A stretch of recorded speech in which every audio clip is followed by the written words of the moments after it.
শাড়ি পরে ব্যস্ত সড়কে দুরন্ত গতিতে বাইসাইকেল চালাচ্ছেন এক নারী। তিনি 2 সন্তানের মা। তার এমন সাইকেল চালানো দেখে হতবাক পথচারী সহ সবাই। সাইকেল চালানো অবস্থায় তিনি আবার বিভিন্ন কসরত দেখান, যা দেখে মুগ্ধ না হয়ে পারা যায় না। নাম তার স্বপ্না শেখ। বাড়ি পাবনার চাটমোহর উপজেলার বাহাদুরপুর মধ্যপাড়া গ্রামে। সাইকেল চালিয়ে ব্যাপক পরিচিতির কারণে তিনি এখন কারো কাছে ভাইরাল স্বপ্না, আবার কারো কাছে সাইকেল কন্যার স্বপ্না নামে পরিচিত। ঘরের মধ্যে বন্দী না থেকে নারীরাও যে পারেন তার জ্বলন্ত উদাহরণ স্বপ্না। যেদিকে তাকাই আমি তোমাকেই পাই, এই মনে আছো তুমি, আরো কাছে চাই, তুমি যদি সুখী হও অকলে সাগর দেব পারে।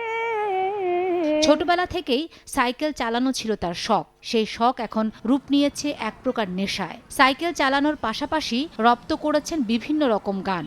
এভাবেই জীবনটা উপভোগ করছেন স্বপ্না। তিনি জানান তার উপরে জিন ধরা আছে, সাইকেল না চালালে সমস্যা হয়।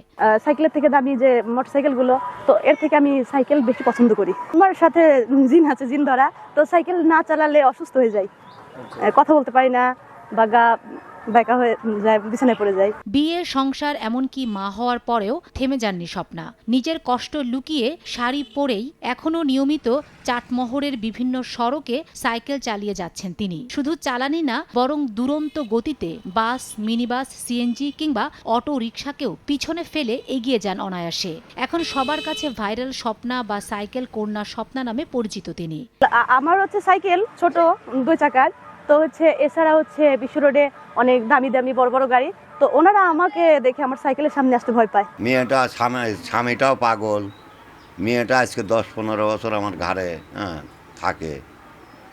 তার তো মনে করেন যে এই পাগলের মতন মনে করেন যে ঘুরে বেড়ায়, কোনো কুল কিনারা পাচ্ছে না, সরকারও কিছু সাহায্য করে না। বা আমার যে এই উপজেলার টিওনো সাহেব আছে, ইনিরাও তো ওই চলন ফিরন দেখে তো, কিন্তু কই বাবা, কোনো সাহায্য করে না। মুদি দোকানদার গুলজার হোসেনের 2 ছেলে ও 1 মেয়ের মধ্যে সবার ছোট স্বপ্না। 2010 সালে মাত্র 14 বছর বয়সে পার্শ্ববর্তী ভাঙ্গুড়া থানায় বিয়ে হয় তার। ভালোই চলছিল সংসার জীবন।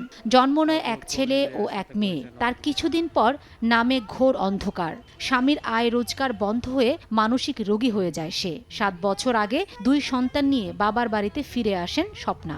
তো মনে করেন যে সহযোগিতা করতেছে না, কিন্তু ও দুঃখের জ্বালায় গাড়ি নিয়ে বাড়ায়, গাড়ি চলায়। 2টি ছেলে মেয়ে আছে, একটা চেয়ারম্যান মেম্বার যদি ওর একটা ইয়ে করে দিত, সহযোগিতা করতে, তাহলে ছেলে মেয়েকে নিয়েও ভালোভাবে চলতে পারে। স্বপ্ন একটা ভালো মেয়ে, সে হঠাৎ করে সাইকেল চালানো শেখে। সাইকেল চালাতে সে এত আগ্রহী, মানে সাইকেল চালানো তার পেশা হিসেবে সে বেছে নিছে। তো এখন সর্বোপরি এলাকার লোকজন তার সাইকেল চালানো দেখে তাকে সাধুবাদ জানায়, সে ভালো সাইকেল চালাতে পারে। বাপের সংসার বহুদিন থেকে আছে, এখন যদি বাপ মরে গেলে কোনো অবস্থা নাই, থাকার মতো কোনো ব্যবস্থা নেই, ব্যবস্থা করে দেন। সাইকেল চালানো কেন্দ্রিক কোনো নাটক বা মিউজিক ভিডিওতে সুযোগ পেলে কাজ করতে চান স্বপ্না। সময় সংবাদ, পাবনা।